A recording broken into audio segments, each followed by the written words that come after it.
man, if we want to be the church,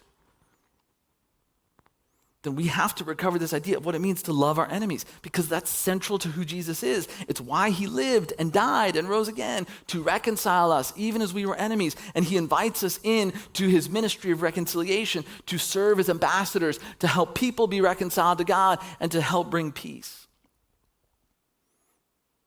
So one of the things we're doing as a church during this chaotic time of transition is we're trying to recover the practices that make the church different from the world. That's what it comes down to. See, a lot of times we focus too much on beliefs. Well, beliefs. Beliefs don't change you. Practices change you. Practices are rooted in beliefs, but it's the actual practice of these things that changes us and transforms us. The reason why we don't have this view of loving our enemy is because we don't actually engage in the practice of making peace. You want to begin to love our enemy, then you have to be willing to engage in the practice of peacemaking. And you think, well, how do I do that? Because my enemies are idiots. They're idiots.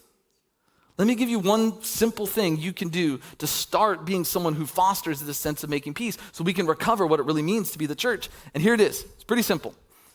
Listen for understanding.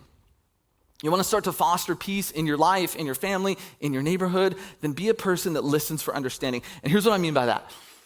Usually when we talk to someone, as that other person is talking, we're already formulating our response. They've gotten out 4 words and we know exactly what we're going to say. Because we're not listening to actually try to understand them. We're just listening to argue. We're listening to make our point.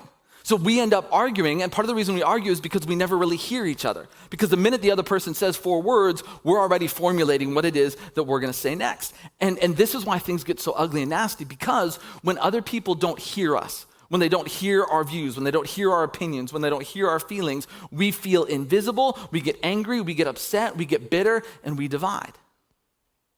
Making peace starts with the skill of just sitting down to listen to someone, to understand them. Doesn't mean you agree with them.